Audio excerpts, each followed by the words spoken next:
Hello et bienvenue dans Histoire d'auto, je m'appelle Vincent Desmond et dans ce podcast je vais à la rencontre de gens qui ont consacré leur vie aux bagnoles. Ils ou elles sont journalistes, photographes, illustrateurs, blogueurs ou encore youtubeurs. Ils ont un point commun, de l'essence coule dans leurs veines. Épisode après épisode, ils nous raconteront leur parcours, leurs goûts, leurs aventures motorisées, en un mot, leurs histoires d'auto.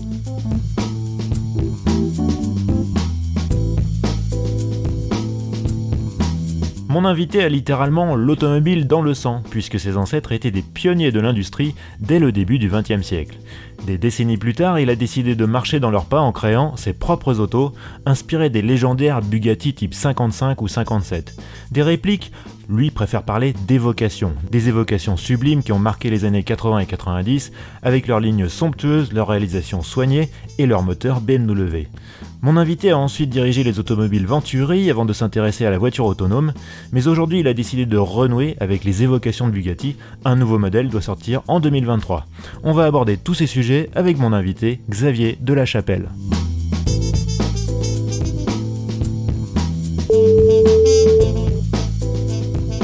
Allô ? Bonjour Xavier. Bonjour Vincent. Merci, très bien, merci. Je suis vraiment très flatté que tu arrives à me trouver une petite place dans ton agenda qui est très chargé en ce moment et on expliquera pourquoi un peu plus tard dans le podcast. Donc merci mille fois Xavier. Mais moi dans ce podcast, la tradition c'est un peu qu'on remonte toujours aux origines et avec toi les origines ça remonte très loin.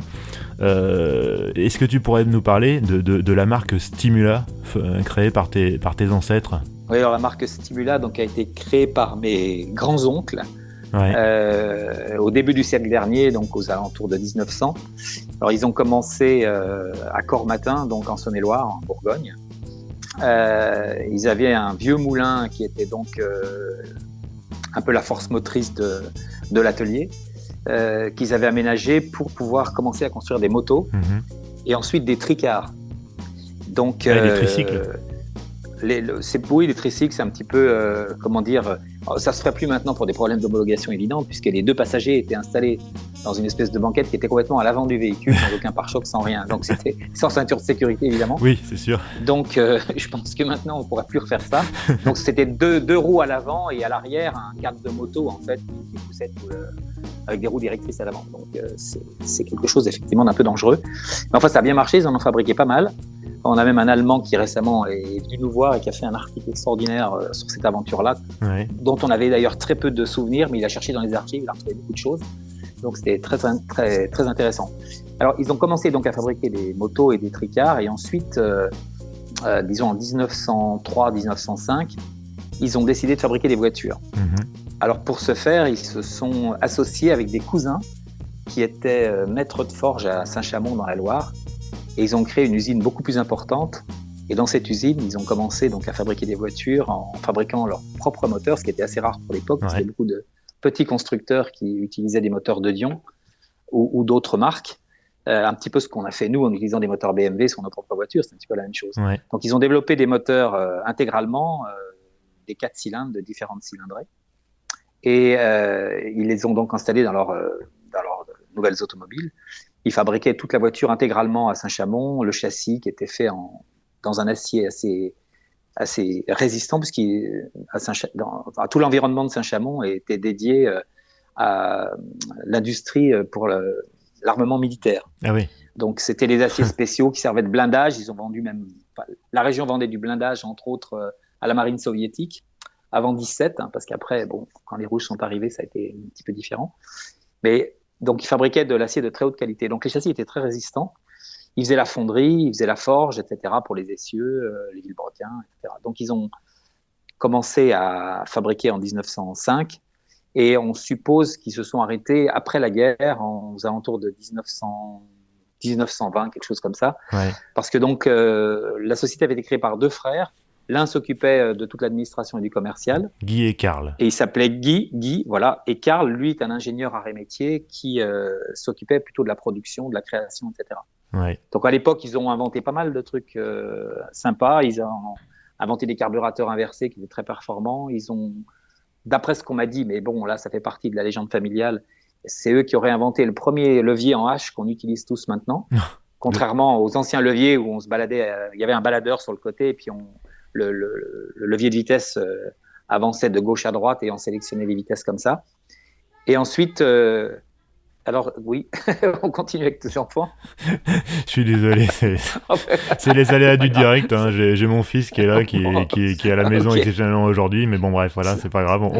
On fait comme si de rien n'était. Hein. Passionné, C'est la magie du direct. Hein. Donc oui, passionné de voiture lui aussi. Oui, bah donc oui, voilà. Donc, oui. Et de cars aussi. et alors, nous, ce qu'on a entendu dire dans la famille, c'est que ce nouveau système en H aurait été après cédé à l'arrêt de la société à Peugeot ou Talbot, je m'en souviens plus. Ouais. Et après passé dans le domaine public et tout le monde l'utilise maintenant. Alors voilà, je ne sais pas si c'est une légende urbaine ou si c'est la réalité, mais toujours est-il que c'est un petit peu l'histoire qui traîne dans la famille. Donc pendant la guerre, ils ont été appelés comme tout le monde sous les drapeaux, dans les tranchées, etc. Et Karl a été gazé dans les tranchées. Ouais. Donc il est revenu très très malade après la guerre de 14 et il n'a pas pu continuer à travailler. Donc son frère Guy, qui n'était pas technicien lui, n'a pas eu ne s'est pas senti capable de continuer à créer pas mal de nouvelles choses, parce que ça évoluait très très vite, la technique automobile. Oui, bien sûr. Ouais. Bon, il faut savoir que dans la région lyonnaise, il y avait déjà 150 constructeurs. Eux, c'était parmi un des seuls constructeurs de la Loire. Il y avait 150 constructeurs à Lyon, et il y avait 150 constructeurs à Paris, du côté de Levallois, etc. Donc ça faisait déjà 300 constructeurs. C'était un peu comme les débuts d'Internet maintenant. Bah oui. Enfin, pas maintenant, mais dans les années 2000. Donc, ils ont arrêté probablement, on suppose, aux alentours de 1920, 1922, quelque chose comme ça. Ils ont continué peut-être à assembler des véhicules dont ils avaient les pièces détachées. Mais pendant la guerre, ils ont fait des véhicules, aussi bien des véhicules pour des particuliers que des petits camions, des ambulances, etc. D'accord. Donc, voilà. Alors, c'était une belle aventure. Donc la société s'est appelée Stimula au départ, elle s'est appelée De la Chapelle Frères et compagnie, enfin De la Chapelle après. Ils avaient même créé un très beau showroom boulevard du Montparnasse à Paris. Ouais. Les voitures avaient pas mal de succès et on suppose, d'après ce qu'on a pu retrouver dans les archives, qu'ils en ont fabriqué environ 1000, ce qui était beaucoup pour l'époque. Ouais, carrément. Maintenant, ça paraît ridicule parce que c'est carrément la construction la fabrication de Peugeot pour un seul modèle à Sochaux. Oui, c'est ça. En une journée, ils font 1000 voitures. Exactement. Oui. Mais c'est vrai que pour l'époque, c'était c'était déjà une marque importante quand même. Hein. 1000, c'était vraiment de la construction artisanale. Hein. Il n'y avait pas de production en série à cette époque-là. Non, et c'était, on pense, un des plus gros constructeurs à l'époque de la région lyonnaise. C'est fou. Voilà. Et donc t'as bercé un peu t'as été bercé un peu dans cet héritage-là. Est-ce que dans la famille on vénérait les grands oncles Guy et Karl? Pas plus que ça en fait. Oui, en ce qui me concerne, parce que j'ai toujours été passionné de motos. J'ai fait des motos spéciales, etc. avant de faire des voitures et de voitures anciennes. J'en ai restauré pas mal quand j'étais étudiant. À l'époque où on achetait ça pour vraiment pas grand-chose. À l'époque, on achetait, je sais pas, une Jaguar Mark II ou une Type pour à peine plus cher qu'une 2 chevaux. Donc, mais par contre, il fallait faire beaucoup de travail de restauration et on avait du mal à trouver les pièces. C'est plus le cas maintenant. Maintenant, on trouve tout ce qu'on veut en Angleterre. Beaucoup de choses sont refabriquées. Mais à l'époque, il fallait presque acheter 2 voitures pour en faire une. Ouais. Voilà. Donc, j'ai commencé de cette manière-là. Donc, j'ai restauré pas mal de motos anciennes. Bon, la première moto que j'ai eue, c'est le boulanger du village qu'il avait dans l'arrière de sa cour. Et je lui dis, mais qu'est-ce que vous en faites, etc. Il m'a dit, je m'en sers pas, si tu l'avais, je te la donne. Et donc, c'est la première moto que j'ai restaurée, qui était une 2 temps, qui était une Rava. Ça dira peut-être quelque chose à tes auditeurs. Et c'était un moteur 2 temps qui était grippé. Donc, voilà, j'ai commencé à démonter le moteur, faire rectifier tout l'ensemble pour pouvoir tout remonter avec des pistons neufs et tout. Mon aventure de passionné a commencé de cette manière-là. Voilà, et puis après, j'ai restauré les motos. J'ai eu des Monet Goyon, j'ai eu beaucoup de Triumph, parce que c'était ma marque préférée, j'en ai toujours d'ailleurs. J'ai restauré plutôt des 2 roues au départ, et ensuite des voitures. Donc, en voiture, j'ai eu une Porsche 356 cabriolet que j'ai vendue pour pas grand-chose, alors que maintenant, ça vaut une fortune. Ça vaut une fortune, oui, je te confirme. On a tous des gros regrets. J'ai eu une Jaguar 4 litres 2 cabriolet, j'ai eu plusieurs marques, j'ai eu des Mark 1, 2 Mark 1, une Mark 2, etc. Enfin voilà, des voitures qui m'ont laissé de très bons souvenirs, puisque moi j'allais à la fac avec, on les laissait à la fac, personne n'essayait de rentrer dedans, enfin voilà, on les laissait dans la rue, Euh, Tout le monde s'en fichait, quoi. et tout le monde s'en fichait. Voilà. Maintenant, je pense qu'on ne serait pas sûr de la retrouver le lendemain matin. Je note quand même un Et certain après, tropisme pour ce qui est fabriqué en Angleterre, hein. tout à fait, absolument. Oui, j'ai toujours été passionné par tout ce qui est voiture anglaise, voiture et moto anglaise. Bon, cela dit, j'ai aussi en moto, j'ai eu des BM, j'ai eu même une Oural, parce qu'on a habité en Ah Afrique pendant oui. quelques temps. Mon père a travaillé pas mal en Afrique, et donc on était à Bamako, et j'avais racheté à un Russe qui repartait en Sibérie une Oural, qui a été, c'était assez sport parce qu'elle aimait pas tellement la chaleur, elle n'était pas faite manifestement pour Bah ses oui, latitudes. forcément. Et souvent, j'étais obligé de la mettre à l'ombre sous un baobab pour la laisser refroidir parce que les condensateurs tenaient pas le coup. Enfin, voilà. Et alors, En ce qui concerne la période moto. Puis après, j'ai fabriqué des motos spéciales à partir de cadres Regli, je ne sais pas si ça dit quelque chose, qui étaient fabriqués à Zurich par un artisan qui a fabriqué des trucs assez fantastiques. Et j'étais, je pense, un des premiers en France à avoir construit une Egli avec un moteur Honda 7,5, donc un 4 cylindres. Donc j'en ai fabriqué deux. Que j'ai échangé au bout de quelques temps, contre une Marcadier, Barzoï, et l'autre, je me souviens plus. Bon, bref, voilà. bon alors, Donc, c'était les échanges de l'époque. tu commences un peu à parler de ta jeunesse. Qu'est-ce que tu as fait comme étude, justement? Alors, moi, j'ai fait, en fait, rien à voir avec l'automobile. J'ai fait des études d'attaché de presse. En fait, je voulais travailler dans la pub à un moment donné. D'accord. Et ma passion pour l'automobile a été plus forte. Donc, après, j'ai fait des stages, mais j'ai très, très vite démarré dans l'automobile puisque j'ai commencé à construire les premières voitures à 26 ans. Donc, voilà. Ah oui. Mais Mais tu as tout appris sur le tas, en fait. j'ai tout appris sur le tas, exactement. Oui, tout à fait. C'est Donc, incroyable. beaucoup de personnes me demandent si je suis ingénieur. Je dis non, je suis ingénieur, mais pas ingénieur. Alors, bon, connaissant mes lacunes dans un certain nombre de domaines, j'ai toujours fait confiance à beaucoup de personnes dont c'était le métier Hmm. et qui m'ont donné énormément de bons conseils, et souvent même tout à fait bénévolement parce qu'ils se sont passionnés pour le projet quand on a fabriqué la première 55.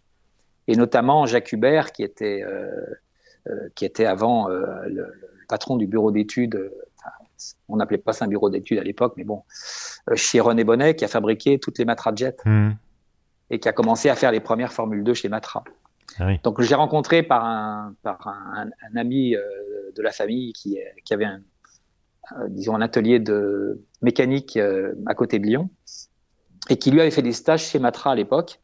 Et je lui ai parlé de mon projet. Il m'a dit, il faut que je te fasse rencontrer Jacques Hubert parce que lui, c'est l'ingénieur fou et bricoleur en même temps. Et il est capable, il avait la réputation chez Matra, on disait de lui que en arrivant dans la cour un matin, il trouvait un essuie-glace par terre et il construisait la voiture qui allait autour. Voilà, c'est la réputation qu'il avait. C'était un type fantastique que j'ai malheureusement pas revu depuis quelques années. Je sais pas quel âge il peut avoir maintenant, il doit avoir plus de 80 ans, j'imagine. Et il m'a aidé tout à fait bénévolement. Il a fait les plans de la première voiture avec un moteur Opel 6 cylindres Commodore. Alors lui, il a fait une voiture qui était plus dans l'esprit de faire un kit. Mhm. C'est-à-dire que c'est un châssis tubulaire très très simple en échelle et avec des suspensions existantes et tout. Et je me suis vite rendu compte qu'une voiture comme ça, j'avais pas envie de faire du kit en fait parce que on n'était pas en Angleterre, en Oui, France, il c'est n'y a pas un gros invendable. marché du kit. Voilà, donc j'ai préféré faire une voiture qui soit une voiture beaucoup plus sophistiquée. Et on a commencé avec un ami à Lyon à dessiner un tout nouveau châssis au bout des 3 premiers prototypes. On a fait 2 premiers prototypes en châssis court qui avait un empattement de 2,50 m. Et comme Jacques Hubert était pas très grand, pour lui, ça lui allait très bien en termes de taille. Quand je suis monté dans le proto la première fois, j'ai dit ah ben non, ça va pas parce que moi je faisais 1,84 m, donc j'avais du mal à appuyer sur les pédales, quoi. J'étais un peu trop près. Donc j'ai décidé au bout de la deuxième de la passer carrément avec un empattement de 2,80 m. Ah oui. Sachant qu'une 55 c'était à 2,75 m, on arrondit à 2,80 m. Pour avoir un capot un peu plus élancé, on voulait la moderniser un petit peu. En fait, on voulait pas faire une copie exacte. L'idée, c'est de Mhm. faire une évocation qui reprenne l'esprit d'époque, mais de manière plus moderne, plus actuelle. Donc après, on a allongé le châssis. Donc moi, suis mis au poste à souder. J'ai appris à souder. Enfin bon, bref, pour faire le châssis du premier prototype. Donc on a fait un châssis assez simple, type échelle, qui était donc le châssis de la troisième voiture. Et à partir de la quatrième, j'ai un ami qui avait pas mal travaillé en bureau d'études, qui m'a dit non, on va faire un châssis beaucoup plus moderne. On avait fait un châssis à poutre centrale avec un treillis tubulaire arrière, avec des suspensions triangulées spécifiques à l'avant et à l'arrière. Ah ouais. Et l'aventure a commencé comme ça. Mais alors, Et donc, pourquoi Bugatti? bah, en fait, on s'est posé la question au début quand on s'est rencontré avec Jacques Hubert à Paris chez lui. Donc, on a fait un déplacement spécifiquement pour le rencontrer et discuter. Et donc, il a ouvert pas mal de bouquins. Et qu'est-ce qu'on fait? Alors, au début, moi, j'avais l'idée de faire une réplique de Jaguar XK. À l'époque, il n'y avait pas de Jaguar XK en très bon état. Maintenant, on les restaure, on en trouve tant qu'on en veut et on trouve toutes les pièces. Parce que j'ai un ami qui en avait une à Lyon. Je trouvais la voiture très belle. Et je me dis, tiens, je vais faire une XK, mais plus moderne, avec des suspensions plus sophistiquées, une motorisation plus actuelle, etc.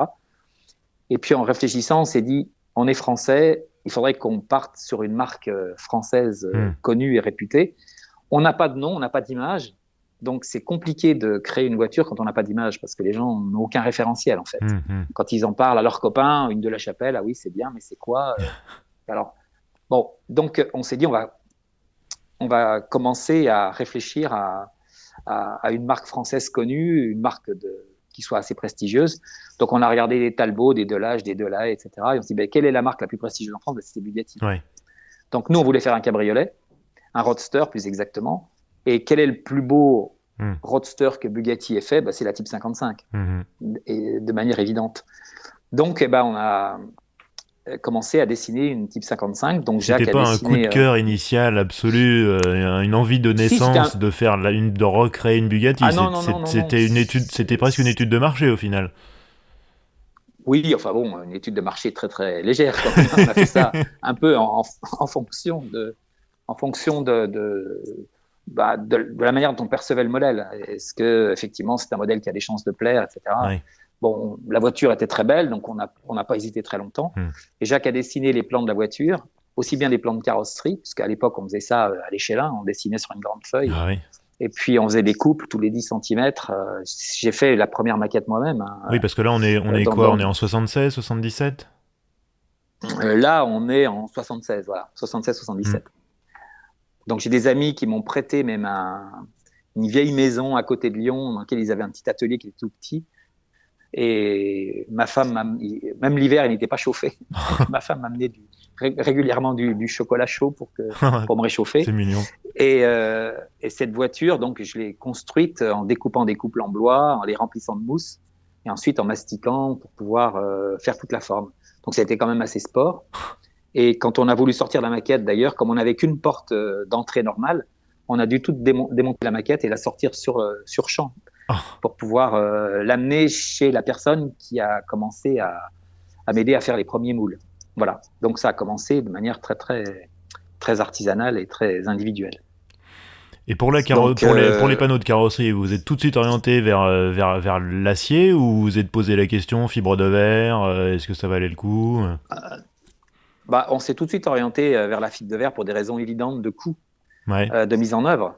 Parce que faire un prototype en tôle formé à la main, ça coûtait à l'époque quand même déjà relativement cher. Ouais. Et faire un prototype dans ces conditions-là et fabriquer en série, on n'aurait pas pu se battre contre les Anglais, notamment contre les Anglais un peu comme Morgan, qui faisaient déjà des pièces, ils ont embouti à la main, etc.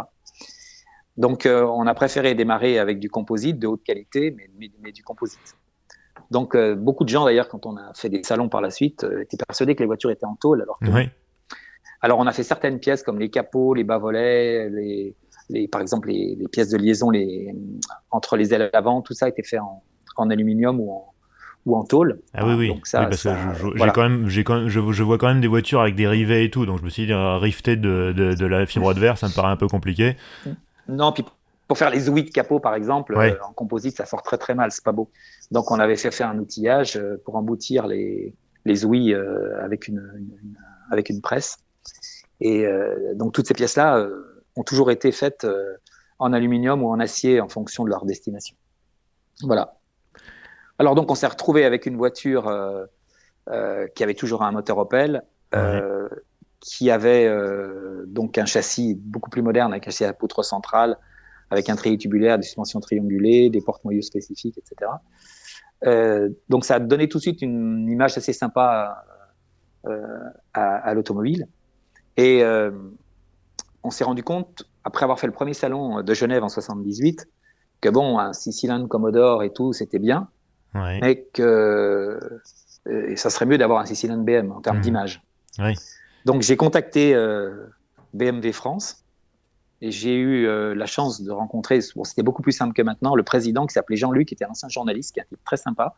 Il m'a dit, venez avec le prototype, venez nous le présenter et puis on vous dira si on accepte ou pas. Donc je suis venu à Paris, à Bois d'Arcy, chez BMW France. Je lui ai montré la voiture et il était emballé. Il m'a dit, bon, je vais aller plaider votre cause parce que je pars à Munich dans 2 semaines. J'ai plaidé votre cause et je vous dis en rentrant. Et il est revenu avec la bonne nouvelle en disant BMW, OK, pour vous fournir une autorisation. Donc ça s'est passé de manière très simple. C'est incroyable, c'est incroyable. Ouais. Je pense maintenant, qu'aujourd'hui, ce sera injouable. Hein. Enfin, bah, on pourra en reparler, mais injouable pour des tas de raisons, pour des raisons techniques et des raisons financières. Bon, mais on en reparlera peut-être un peu plus tard. Ouais.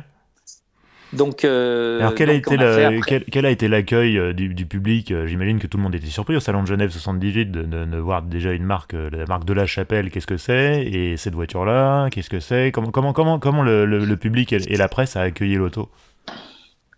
Bah, on a eu quelques bons articles, notamment dans le Figaro, par comment il s'appelle? J'ai oublié le nom du journaliste qui est très connu pourtant. Qui faisait beaucoup d'articles et que c'est son fils maintenant qui fait des articles. Ah oui, Jacques Chevalier. Jacques Chevalier, voilà. Avec qui j'ai pas mal sympathisé par la suite. Ouais. Et qui a mis dans le Figaro une des plus belles voitures du salon, un nouveau constructeur de la Chapelle, etc. Ah, ça, c'est un sacré coup de pouce. Ça, c'était très sympa. Oui. Ouais. Donc, cette première voiture, c'était quand même le modèle en châssis court. Ouais. Hein, c'était pas le modèle en châssis long. Ouais. Le modèle en châssis long, on l'a sorti plus tard en 79-80.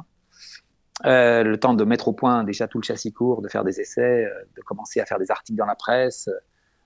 Donc on a eu pas mal d'articles dans Échappement, dans le journal de l'automobile, etc., etc. Est-ce que vous avez eu des commandes de clients sur le salon, des gens qui ont dit je la veux, je signe La première commande, on l'a faite pendant le salon de Genève, le premier salon de Genève, à un Lyonnais qui était constructeur de bateaux. À Tarare, à côté de Lyon, un type très sympa avec qui qui est devenu un ami et qui est tombé amoureux de la voiture. Il avait à côté de ça une Lamborghini Countach, donc tu vois la différence est quand même assez importante de concept entre les deux autos. Et je lui ai expliqué que effectivement, on avait décidé après de faire une voiture avec un empattement plus long pour avoir plus de place, avoir une ligne qui soit beaucoup plus élancée, etc. Il était emballé. Et il m'a commandé une voiture, que la voiture n'était pas homologuée, j'étais pas connu, etc., etc.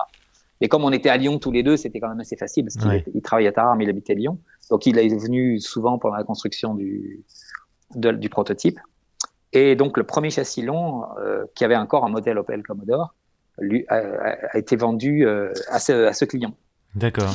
Qui par la suite nous a acheté un Roadster plus moderne avec moteur BM et ensuite un Tourer. Donc, il nous a acheté trois voitures. Donc, c'était sympa. Ça prouve que la marque lui plaisait, qu'il était content de cette utilisation. Voilà. Et alors, comment vous avez le premier client. Comment vous avez organisé la production? Enfin, j'imagine que fabriquer une voiture, fabriquer un proto, c'est une chose, mais après, se dire on commence à en fabriquer même en petite série, j'imagine c'est une organisation complètement différente. Comment on monte un peu en puissance comme ça? Il faut déjà trouver tous les bons sous-traitants. Ouais. C'est le plus gros problème qu'on a à résoudre quand on veut fabriquer des voitures en petite série. Trouver des gens pour faire la carrosserie, trouver des gens pour faire le châssis, trouver des gens pour faire la fonderie, pour faire l'usinage, etc., etc. Et puis toutes les petites pièces, clignotants, phares, les trucs qui sont très compliqués à faire, ça. Alors, il y a beaucoup de pièces qu'on a achetées dans le commerce, parce que quand tu veux acheter des clignotants, des feux arrière, etc., il faut que les feux soient homologués. Oui. Donc, c'est complètement impossible en petite série d'aller faire les moules d'injection, de faire homologuer les feux, etc. Donc, tout le monde prend des feux, tous les petits constructeurs, même Aston, même des marques beaucoup plus connues comme Matra, ils font ce qu'on appelle du carry-over, c'est-à-dire qu'ils vont chercher ce qui correspond le mieux chez les autres fabricants. Des pièces de grande série. À ce qu'ils veulent mettre pour intégrer dans leur propre modèle. Mais Matra a acheté des pièces des tas de constructeurs différents, notamment allemands, pour pouvoir faire l'espace, par Ouais, exemple. tu parlais d'Aston Martin, Non. sur une DB7, les feux Bah, arrière, c'était des feux arrière de Mazda. exactement. Et puis, alors Mazda, bon, ça, tu viens de me l'apprendre. Mais par exemple, les rétroviseurs sur les Aston étaient des rétroviseurs de CX Oui, on les a retrouvés qui ont sur plein été d'autres modèles. utilisés Ça, oui. qui ont été utilisés. Nous, on les a utilisés sur notre Roadster après, le Ouais. Roadster moderne qu'on a fait ensuite. Et ça a été utilisé aussi du temps par Venturi. Oui, tout à fait. C'était du CX et puis par d'autres marques encore que j'ai oublié, mais bon. Donc tout le monde fait ça, même les constructeurs qui fabriquent des voitures en série plus importante que nous, hein, comme Matra justement. Donc nous, on a fabriqué effectivement la totalité du châssis, des suspensions, même les instruments de bord, on les a fait faire par Gégère, qui a été très sympa, ils les ont réalisés dans leur atelier prototype. C'est chouette. On a fait beaucoup de pièces de fonderie, tous les encadrements de pare-brise, les jantes à écrou central ont été réalisées spécialement, etc. Donc ça fait déjà beaucoup de choses. Ouais, c'est clair. Et c'est ce qui fait que on a tout de suite eu une bonne image parce qu'on a fait une voiture où il y avait quand même énormément de pièces fabriquées spécialement pour la voiture. Oui, donc, un soin du détail, quoi. Exactement. Voilà. Et tu as même été jusqu'à négocier les droits d'utiliser la marque Bugatti. Ah bah ça s'est passé de manière très très particulière. J'ai des amis à Besançon qui fabriquaient des montres avec l'autorisation de Bugatti, donc des montres Bugatti, qui étaient très très belles d'ailleurs, qu'on a commercialisées nous aussi par l'intermédiaire de nos importateurs ou qu'on a vendues à des clients. Et ils m'ont demandé plusieurs fois de leur prêter une voiture pour mettre sur leur stand au salon de l'horlogerie à Bâle, etc. Sympa. Et puis ils m'ont dit toutes les personnes qui ont vu la voiture sont emballées. Ils ont demandé pourquoi tu n'avais pas la marque Bugatti. Ben, je vois pas pourquoi j'aurais la marque Bugatti. Nous, c'est une de la Chapelle. Ils se disent, ah mais non, il faut absolument que tu aies la marque Bugatti parce que ça serait quand même fantastique. Donc c'est eux qui ont négocié pour nous chez Bugatti. Ils disent, voilà, on a un copain qui fabrique cette voiture qui s'appelle de la Chapelle. Et est-ce qu'il n'aurait pas le droit de mettre l'écusson? Et donc, du coup, je dis après tout, pourquoi pas? Ça peut effectivement être sympa sur le plan commercial. Donc, on est allé chez Messier Hispano Bugatti à Paris, qui était propriétaire du nom, et on leur a montré. Ils ont dit ah oui, votre produit est vraiment très très bien fait. On vous donne l'autorisation de mettre le badge. Alors la voiture, c'est toujours appelée de la Chapelle en tant que voiture homologuée, c'est-à-dire la plaque châssis, c'était de la Chapelle. Oui, la carrosserie, c'est pas le nom de Bugatti. On n'avait pas le nom de Bugatti. Mais par contre, les clients qui voulaient mettre le logo avaient le droit de le mettre. D'accord. Donc, on en a fait une quarantaine avec le logo Bugatti et on avait une plaque sur le tableau de bord sur laquelle était inscrit By Special Permission of Messier Hispano Bugatti. Alors ça nous a beaucoup aidé parce que du coup, on a eu énormément d'articles en disant de la Chapelle a le droit d'utiliser le nom Bugatti. On a vendu, ça nous a permis d'avoir un importateur au Japon. Ah oui. Ça nous a permis, oui, donc toutes les voitures qu'on a vendues au Japon ont toutes le logo Bugatti. C'est chouette. Donc ça a été très bon sur le plan de la crise. Messier Bugatti, ils ont lâché ça sans royalties ou fallait quand même payer quelque chose? Bon, tout à fait symbolique, hein, j'en parle même pas parce que oui. ça va faire sourire les auditeurs. Non, eux, ils trouvaient que c'était sympa, ça permettait de faire de la communication, etc. Et c'est ce qui leur a permis de vendre la marque Bugatti après. Ah oui. À Romano Artioli. Ah oui. Alors, c'est quand même amusant ce truc-là parce que nous, on avait l'autorisation donc d'utiliser la marque pendant un certain nombre d'années. Et à un moment donné, on a eu un coup de fil de Jean-Marc Borel, qui était un ancien de chez Lamborghini. Ouais. Et quand les Américains ont racheté Lamborghini, je ne me rappelle plus en quelle année, il y avait le directeur du bureau d'études, c'était Paolo Stanzani. Et il ne s'est pas très bien entendu avec les Américains. On imagine, entre les Italiens et les Américains, ça ne parle pas toujours le même langage. Et il a décidé de fonder son propre bureau d'études en récupérant des ingés de chez Lamborghini. Et il a commencé à faire une voiture qui devait s'appeler Stanzani. Ouais. Et quand il a vu dans la presse, parce qu'on a eu beaucoup d'articles dans la presse expliquant qu'on avait le nom Bugatti, donc ils ont pensé qu'on avait racheté le nom Bugatti. Et ils nous ont contactés en nous disant « Est-ce que ça vous intéresse de faire une Bugatti moderne ?»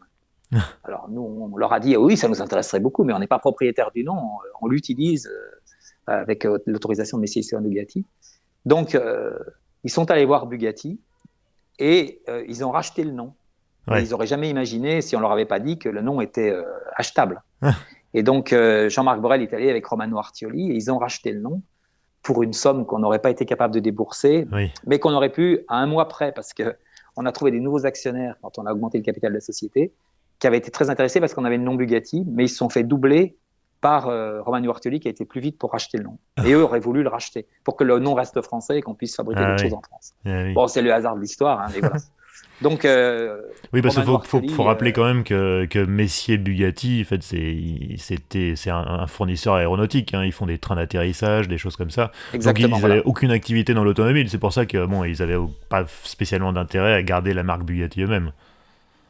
Bah, c'est-à-dire qu'ils avaient racheté en fait la marque Bugatti, mais principalement parce que ce qui les intéressait, c'était toutes les machines-outils de l'usine Bugatti. Hmm. Donc ils ont rajouté en fait d'une certaine manière un savoir-faire en usinage, comme ils l'ont fait pour Hispano ou Messier. Hein. Et donc effectivement, ils fabriquent toujours d'ailleurs tous les trains d'atterrissage de l'aéronautique Ouais, française et même d'autres, ouais. et tous les systèmes de freinage des trains roulants de l'avionique. Ouais, on a des auditeurs qui bossent dans l'aéronautique et je pense qu'il y en a quelques-uns peut-être même quelques-uns qui travaillent chez Messier. Enfin, maintenant, je crois que ça a été intégré à Safran.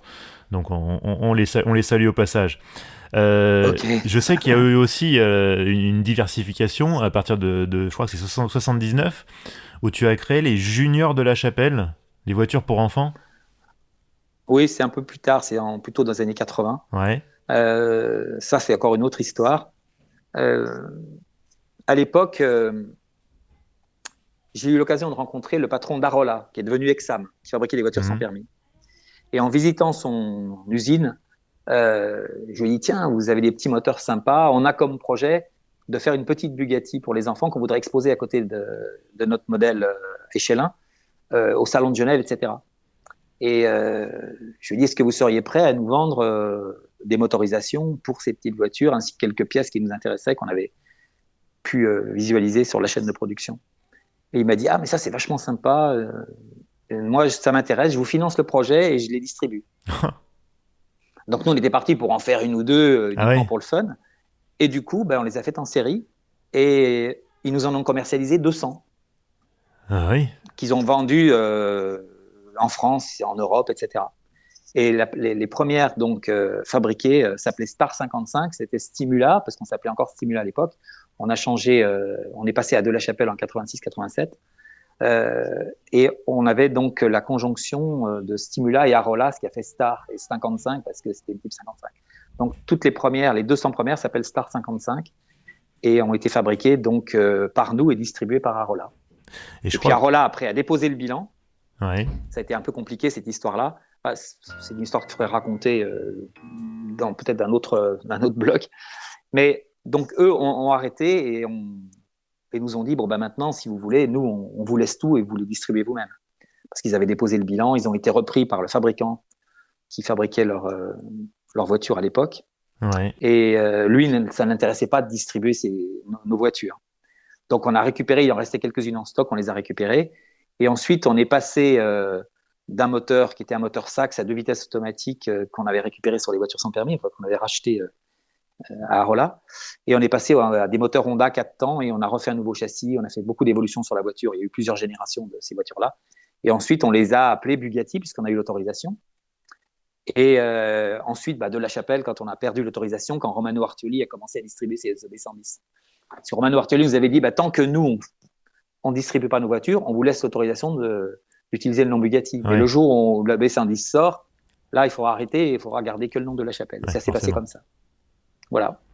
Et je crois qu'au total, des Juniors de la Chapelle, vous en avez vendu 1600, je crois, quelque chose comme ça. C'est énorme. Ah oui, on en a vraiment vendu dans le monde entier avec les 3 modèles, donc la Bugatti type 55 au départ. Ensuite, BMW avec qui on travaillait, Yves Macaire, qui était le responsable de la communication de BMW France, m'a dit, est-ce que tu pourrais pas nous fabriquer une BMW? Alors on a choisi le modèle de la 328 parce qu'il voulait un modèle un peu iconique de BMW. Ouais. Et on a fabriqué, distribué par BMW France et aussi par nous parce qu'on avait demandé l'autorisation d'en vendre à nos clients. Et on en a vendu pas loin de 300 un peu dans le monde entier, principalement en France aux concessions. Le premier mois où on en a parlé, il a envoyé une lettre, Yves Macaire a envoyé une lettre à toutes les concessions BMW en disant que non seulement on était constructeur agréé par BMW, donc ils pouvaient entretenir nos voitures, ce qui était quand même énorme, et ensuite qu'ils pouvaient distribuer nos voitures et qu'on avait le projet avec BMW France de faire une BMW 328.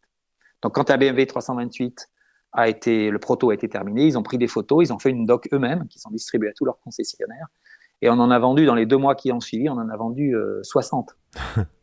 Uniquement dans les 2 premiers mois. C'est fou. Aux concessions, il y a encore plein de concessions qui en ont chez eux d'ailleurs, chez elles, pardon. Oui. Donc c'était un projet sympa également. Et ensuite, c'est l'Automobile Club de l'Ouest qui est venu nous demander de faire une 330 P2 Ferrari pour remplacer les Mortarini qui étaient en fin de course parce qu'elles avaient été produites dans les années 60. Et c'est elles qui permettaient à l'Automobile Club de l'Ouest avec ce modèle qu'ils ont créé le critérium du jeune pilote. Ah oui, ce qui est devenu Little Big Man.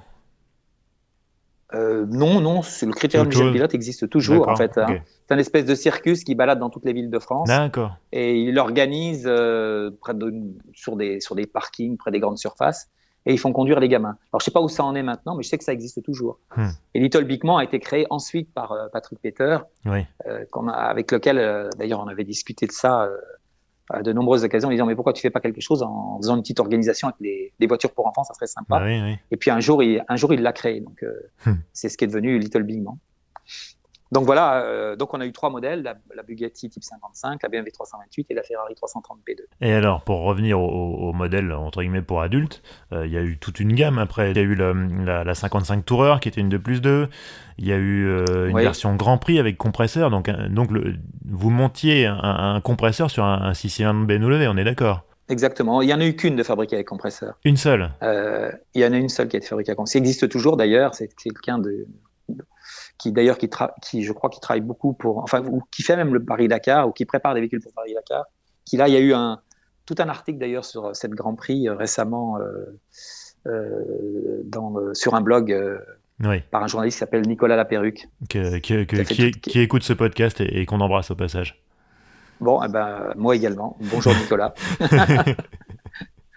Et voilà, donc il nous a fait un article sur la Grand Prix qui était très bien, très sympa.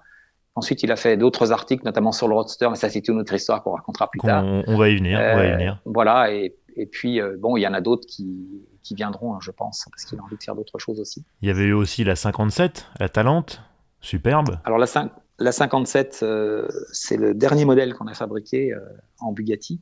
Ouais. Donc, on n'en a pas fabriqué beaucoup.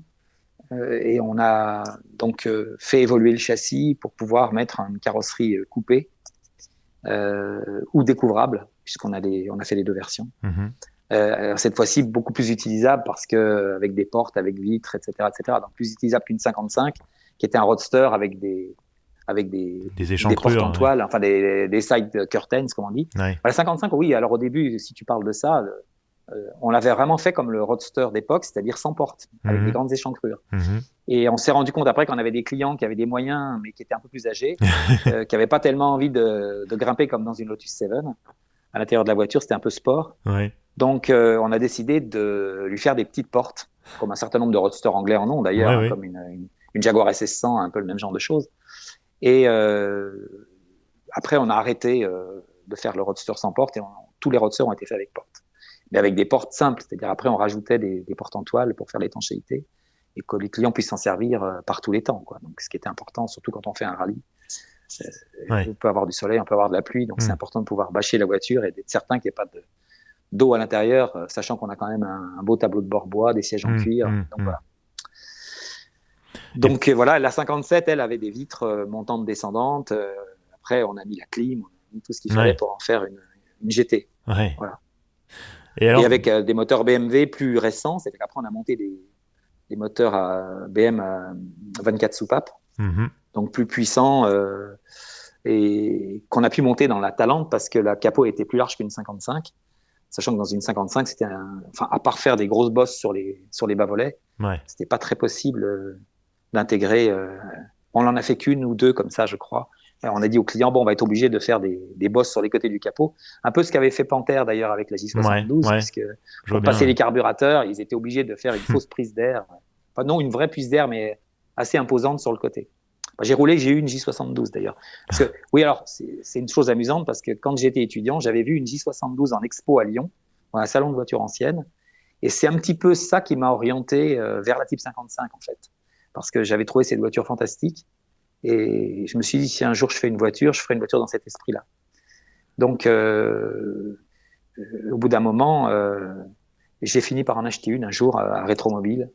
Donc, je me suis très peu servi parce que je me suis rendu compte que le châssis était très peu rigide et que c'était quand même assez sport à conduire. Ça se tortillait un peu dans tous les sens. Bon, châssis à l'anglaise, en échelle, à l'ancienne, voilà. Ouais. Sympa, mais bon, fallait rouler rustique. Cool. Un peu rustique. Alors pour essayer parce que je pense que les auditeurs les plus jeunes ils visualisent peut-être à quoi ça ressemble, mais remettent pas forcément dans le contexte. Il fallait compter combien à l'époque pour s'offrir une 55 ou une Atalante? C'était quoi les prix? Les 55 à l'époque, je sais pas comment dire. Les dernières, on les a vendues l'équivalent entre 120 et 100, enfin entre 100 et 120 000 euros à peu près. Ouais. C'était 650 000 francs, les dernières. Hein. Ouais. Les toutes dernières, c'est-à-dire les séries 4 qui avaient le nouveau châssis renforcé avec des freins à disque ventilés, qui était d'ailleurs à l'époque où je m'occupais de Venturi, puisqu'on avait récupéré un certain nombre de pièces sur la banque d'organes Venturi, quand on a fait notre nouvelle version. Donc on a mis des trains plus sophistiqués avec barre anti-roulis, donc disque ventilé. Quand on a commencé à mettre des moteurs Alpina ou des moteurs Schnitzer plus puissants, donc qui faisaient jusqu'à 210 à 250 chevaux. Ouais, ça commence à parler. Donc on avait besoin, voilà. Et donc en fait, ce châssis série 4, c'est le châssis qu'on a mis sur la Talente et parallèlement sur les Grands Prix et sur les Toureurs. Et puis sur les dernières 55 évidemment. Un certain nombre les 55, en fait, il y a eu 4 châssis différents. Les premiers châssis en échelle type Opel, les premiers châssis qui étaient à poutre centrale, et ensuite on a fait évoluer le châssis. On a eu 2 châssis à poutre centrale différentes parce qu'entre-temps, BMW avec les moteurs 2,5 litres 12 soupapes avait une boîte qui était trop large pour mettre dans le châssis, donc on a été obligé d'élargir la poutre centrale, et on en a profité pour faire des évolutions sur les trains roulants. Et après, il y a eu le série 4 qui lui a combiné un petit peu tout ça et qui nous a permis de mettre toute la gamme de moteurs BMW du 2 litres au 2 litres 7 au 3 litres. Il fallait combien de temps pour produire une de la Chapelle? Alors au début c'était très long. Ouais. Je dirais qu'à peu près je dirais entre 800 et 1000 heures. Ouais. Et sur les modèles, quand on les a fait en petite série après, sur les modèles les plus simples, je ne parle pas des modèles qui étaient équipés avec la clim, avec le téléphone et tout, mais on était autour de 650-700 heures, à peu près. En intégrant tout, c'est-à-dire y compris la fabrication de la carrosserie, du châssis, la peinture, etc. On était à peu près ça. Mais grosso modo, on était plutôt autour de 800 heures, peu de choses près sur ces modèles-là. La Talente, beaucoup plus. Hein. La Talente était à 1200 heures. Hein. C'est une voiture beaucoup plus compliquée beaucoup plus compliquée à fabriquer. Ouais. Et du coup, vous en avez vendu combien au total des évocations Bugatti de la Chapelle? Au total, environ une centaine. Ouais, c'est pas mal. Hein. Mais surtout des 55. Hein. Les 55, c'est celles qu'on a le plus fabriquées. Ouais. C'est un petit peu... notre image est plus collée à l'image de la 55 au niveau du public. Bon, parce que la Talente, on l'a fabriquée tout à fait à la fin, donc on n'en a pas fabriqué beaucoup. Les Tours, on n'en a pas fabriqué non plus beaucoup. Et les Grands Prix, pas beaucoup non plus. Alors justement, dans les années 90, vous surprenez un peu votre monde parce que, de la Chapelle, c'était des répliques Bugatti, et d'un seul coup, vous présentez un concept car, déjà, c'est surprenant, un concept car de monospace, de luxe, ça s'appelait le Parcours. Qu'est-ce qui s'est passé? En fait, c'est une commande. Ah. On a eu à un moment donné un nouvel actionnaire dans notre capital qui était passionné de voitures, qui avait toute une collection d'Aston Martin, des choses comme ça, enfin d'anciennes, hein, et qui voulait fabriquer, enfin il voulait qu'on lui fabrique un véhicule très particulier dans lequel il puisse mettre ses 7 enfants, ses chiens et ses fusils de chasse. Donc, effectivement, on a calculé la longueur du véhicule en fonction de ça.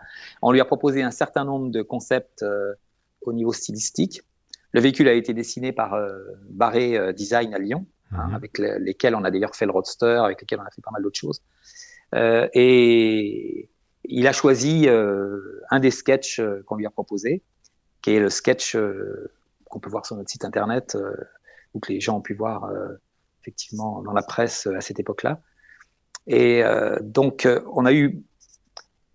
quand on a construit ce véhicule, en fait, au début, on voulait acheter la base d'un espace et de le rallonger et de mettre la carrosserie dessus. Puis on est allé voir Renault et on est allé voir le chef de produit de l'espace, qui nous a reçus très gentiment, qui nous a posé beaucoup de questions, etc. Mais finalement, ils ont refusé parce qu'ils avaient comme projet de faire le grand espace après. Ah oui. Donc on s'est retrouvé obligé de fabriquer tout de A à Z. Oh. Donc on a fabriqué le châssis, on a fabriqué les suspensions, etc. Le premier a été fait par l'ancienne équipe de Rondeau. Ça nous rapproche de Venturi, petit à petit. Oui. Et l'équipe de Rondeau, qui avait un petit atelier à côté du Mans, a réalisé le premier châssis avec les suspensions, etc., le porte-moyeu du premier prototype, sachant que ce premier prototype avait été équipé au départ d'un V12 Jaguar. Oui.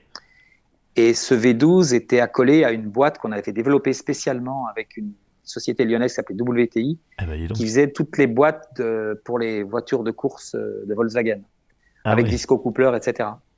Oui. Donc, on a fait parce que le client voulait que ce soit un 4 roues motrices pour pouvoir aller à Crans-Montana dans la neige, etc. Oui. Voilà. Donc, on a utilisé la boîte de Jaguar auquel on a accouplé à une boîte transfert et donc avec le train-vent, avec un renvoi sur l'avant qui était piloté par un visco coupler. Et donc, on a présenté. Oui, c'était assez complexe quand même. mais le véhicule marchait très bien. On a roulé. C'est un véhicule qui faisait quand même 5,40 m de long. Hein. À l'époque, c'était énorme. Oui, et 2 mètres de large. Aujourd'hui. C'était le plus gros monospace du monde à l'époque. Bon, et on roulait à 240 avec ce truc. Et en parfaite stabilité. Hein. C'est un truc étonnant. Et c'est l'ingénieur de Venturi qui nous a fait le châssis. Parce que l'ingénieur de Venturi a travaillé pour nous aussi. On n'en a pas parlé tout à l'heure, mais le châssis. Le nouveau châssis, c'est lui qui l'avait dessiné sur nos 55. Ouais. La deuxième génération de châssis à poutre centrale. Donc, on l'avait renforcé pour pouvoir passer la puissance, etc. Et on a fait appel à lui parce qu'on était très proche de Venturi. On connaissait très bien les Claude Parrot, Gérard Godefroy et toute l'équipe qu'on avait rencontré à différentes occasions parce qu'on faisait des salons ensemble, comme Genève, par exemple. Donc, on a eu l'occasion de parler de tout ça. Mais on en parlera plus tard quand on parlera de Venturi. Et donc, lui a dessiné le châssis du parcours. Et l'a fait réaliser par l'équipe de Rondeau, puisque lui, c'était l'ancien ingénieur de Rondeau, Philippe Belou, qui a fait les Rondeau et qui a fait les Venturi ensuite. Et donc, il nous a dessiné ce châssis, les suspensions. On a fait le prototype de châssis roulant chez eux. Et la carrosserie a été réalisée à l'époque à Paris, dans une boîte qui était très, très performante, qui s'appelait Hartmann, qui travaillait beaucoup à l'aéronautique. Ils ont fait pas mal de cellules pour Airbus, etc. Entre-temps, ils ont malheureusement déposé le bilan. Et ensuite, donc, on a assemblé au Mans la première carrosserie sur le châssis équipé du moteur V12. Et on a fait pas mal d'essais presse. On a eu énormément d'essais presse avec le prototype, qui est resté un prototype, en fait, puisque le premier, il y avait juste une carrosserie posée sur le châssis, mais il n'y avait même pas de porte. On entrait par le haillon arrière. Et il fallait jusqu'à l'avant pour l'essayer. Et je me rappellerai toujours quand on avait fait les premiers essais au Mans, on avait fait venir toute la presse. C'était, comment il s'appelle déjà, François Bérozet. Je ne me trompe pas de prénom. Yves Bérozet, pardon, excuse-moi. Yves Bérozet qui était au volant. Alors, c'est un souvenir inoubliable parce qu'il devait faire 40 dehors. On avait des vitres en plexi sur ce véhicule. On avait quand même percé des trous pour faire rentrer un peu d'air. Mais c'était un vrai four à l'intérieur. Oui. Et tous ses copains lui disaient, allez, tu fais un passage, on va te prendre à l'aller et au retour. Et lui a piloté le véhicule. Et quand il est sorti du véhicule, il était rouge pivoine. On a dit qu'il allait faire une crise d'apoplexie. Enfin, bon, c'est des souvenirs sympas dont il a certainement gardé un très bon souvenir. Et je l'ai eu dans ce podcast, Yves, mais il m'a pas parlé de la Chapelle Parcours. Faudra que je le réinvite pour qu'il m'en parle. Voilà. Parce que... il était avec François Cardon, que tu dois connaître également. Ils étaient venus tous les deux pour faire un papier avec d'autres journalistes pour l'Automobile Magazine, etc. Oui. Enfin, ça a été un grand moment, l'essai de ce véhicule.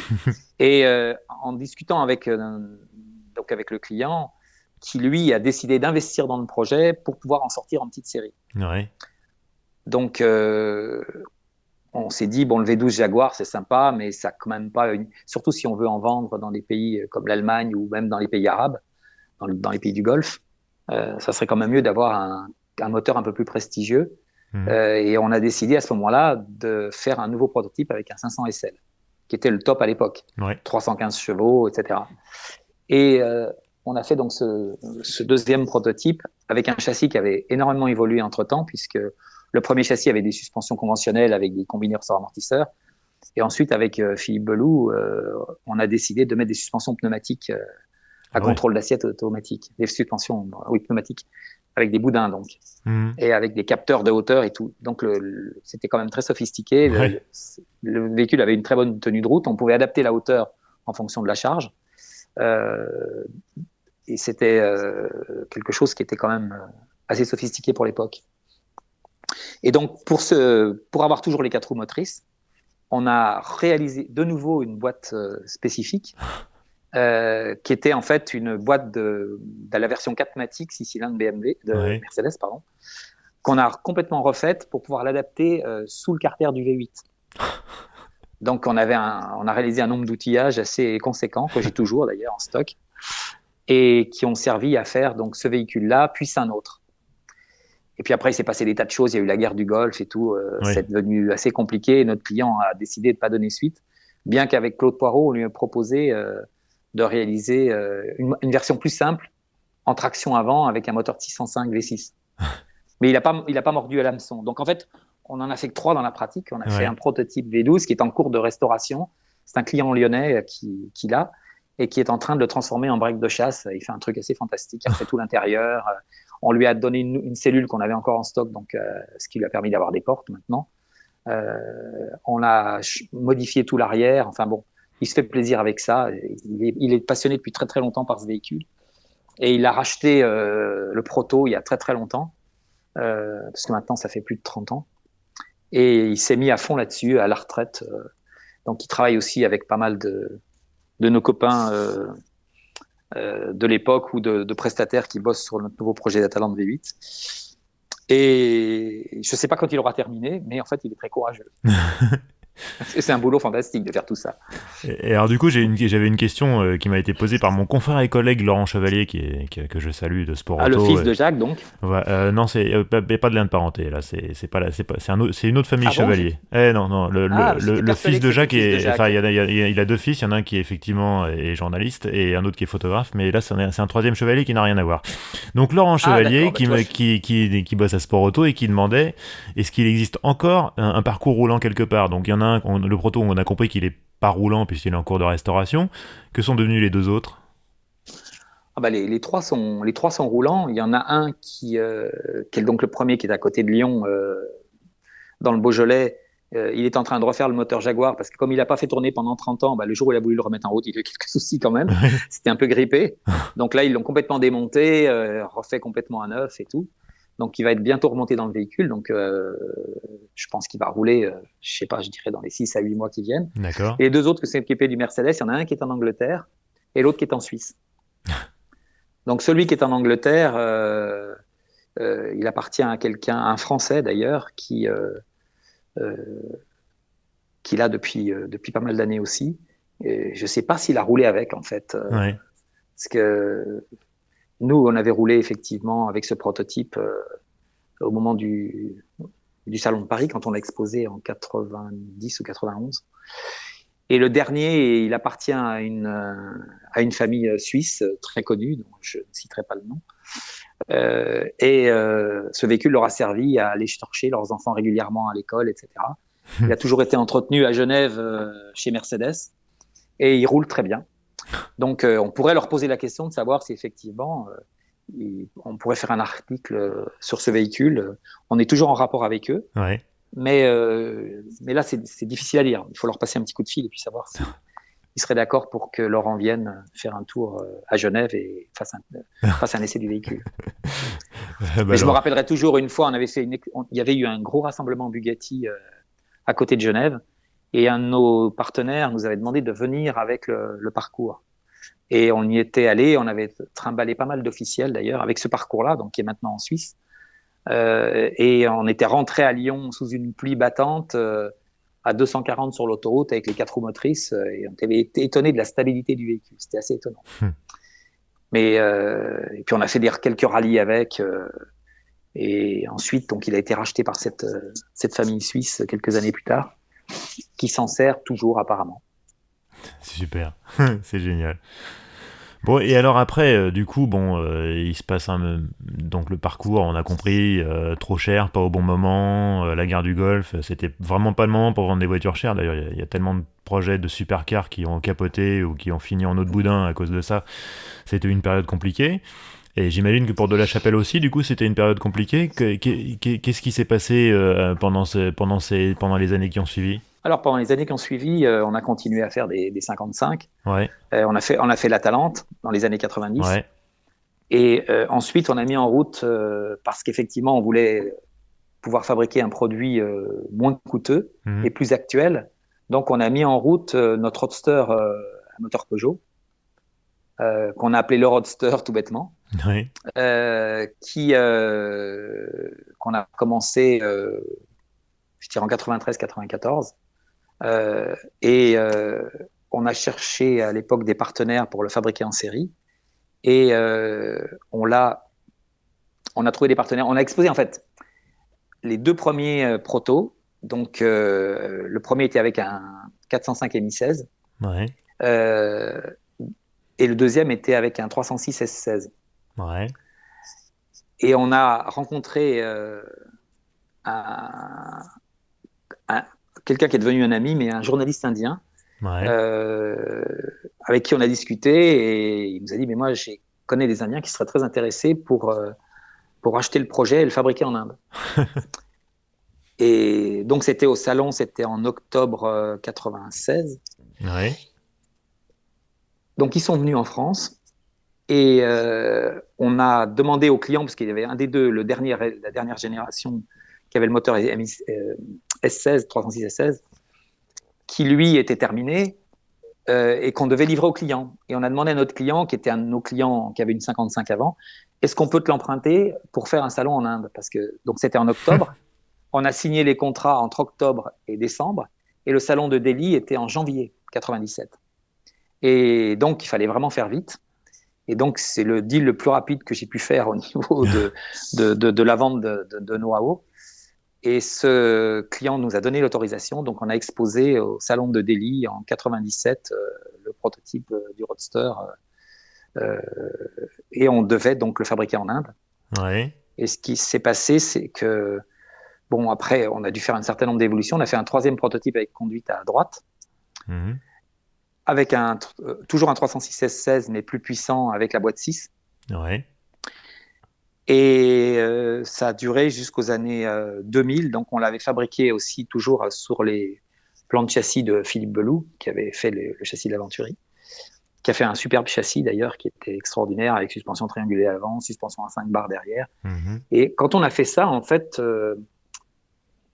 on est tombé à un moment donné où tout le monde a voulu faire la même genre de choses. Et c'est à ce moment-là que la Lotus Elise est sortie. Ouais.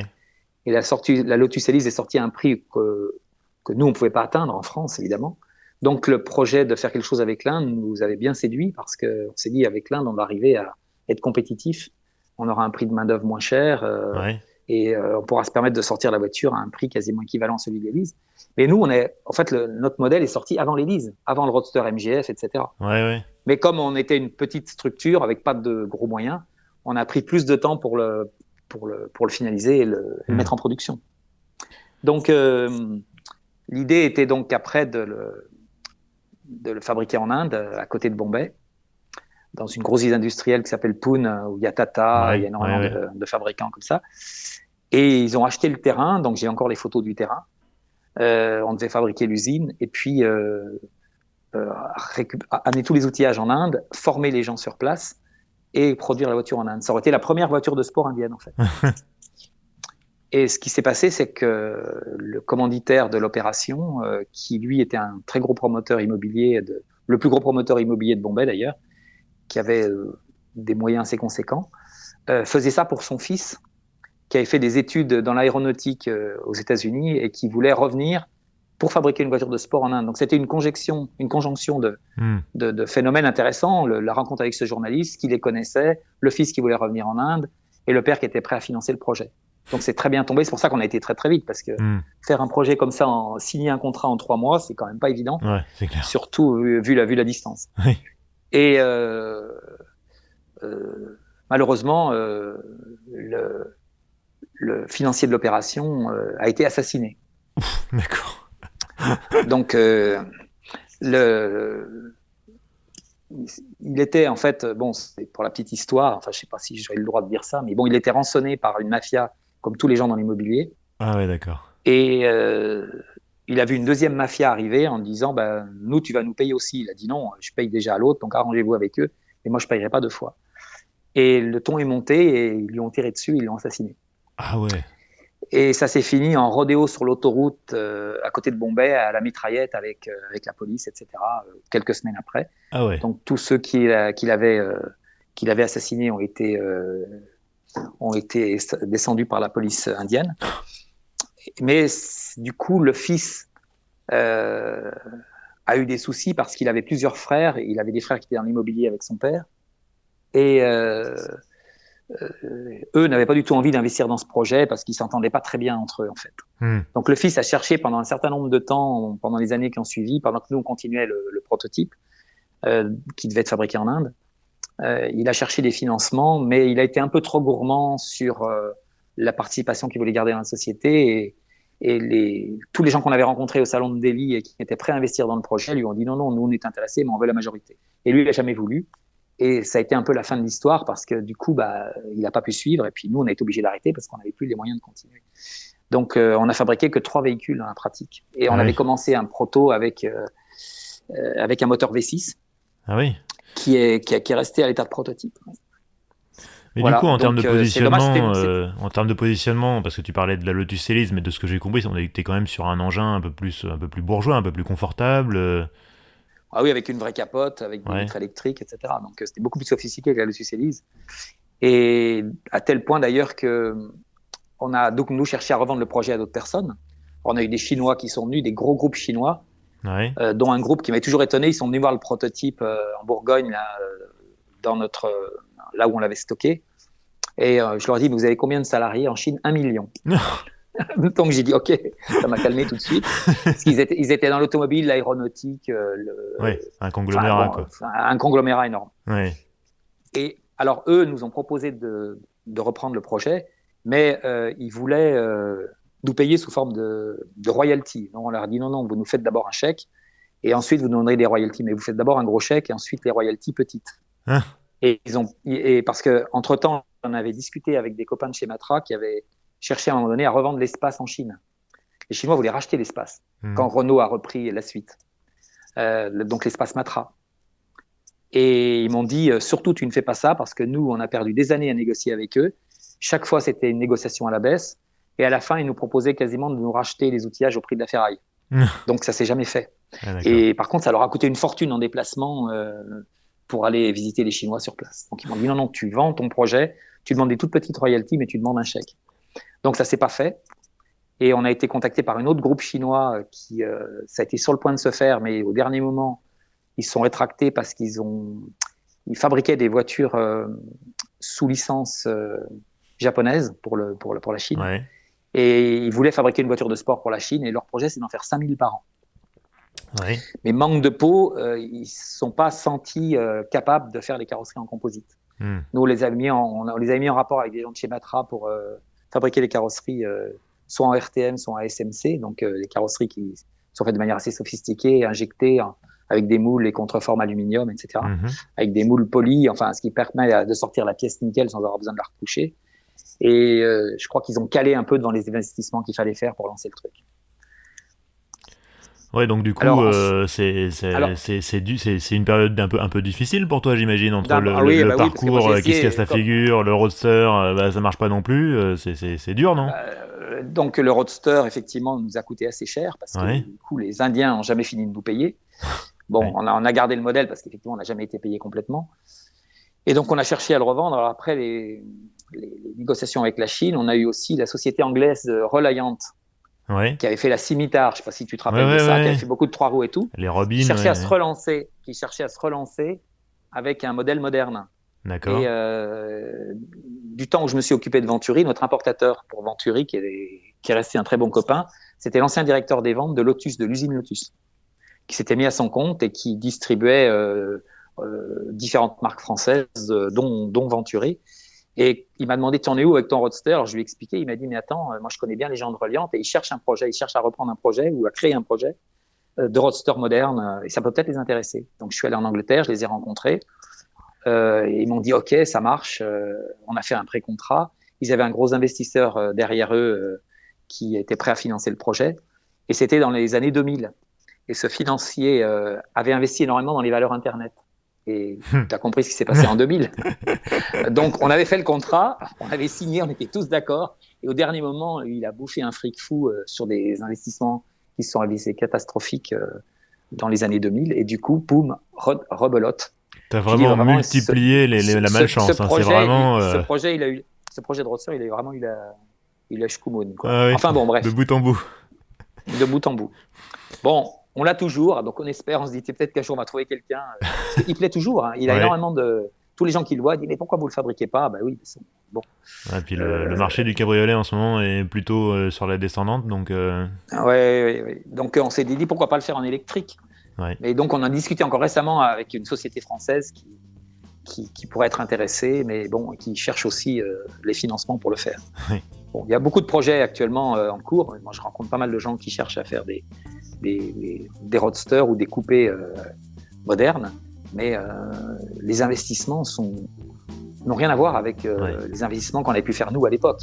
Nous à l'époque c'était plus système D, un peu comme peuvent le faire les constructeurs anglais, petite série, mais maintenant c'est devenu d'une complexité énorme, non seulement au niveau des homologations, mais également au niveau de la fabrication. On trouve plus les personnes qu'on avait nous à l'époque, qui étaient des artisans capables de faire beaucoup de choses à la main, de faire beaucoup d'ajustages, etc. Les gens savent plus faire maintenant. On a un mal fou à trouver des ouvriers qualifiés, capables de fabriquer des voitures en petite série avec toute la qualité requise. Voilà, c'est la fin de la première partie de cet entretien que j'espère que vous avez trouvé passionnant avec Xavier Delachapelle. La suite, ça sera dans 15 jours, du coup le 15 juillet. D'ici là, comme d'habitude, n'hésitez pas à vous abonner sur les plateformes de podcasting, Spotify, Apple Podcast, Google Podcast, que sais-je encore, ou sur YouTube, ça marche aussi. N'hésitez pas non plus à laisser un commentaire, un pouce bleu, une notation, des étoiles, ça nous fait toujours très très plaisir. Enfin, ça me fait plaisir, parce que je suis quand même un peu un one-man show là-dessus. Enfin, vous pouvez retrouver Histoire d'Auto sur Twitter, Facebook, Instagram. Vous pouvez également me contacter histoiredauto au pluriel @gmail.com. Et puis n'oubliez pas, Histoire d'Auto, c'est un nouvel épisode tous les 1er et 15 du mois. À bientôt et bonne route.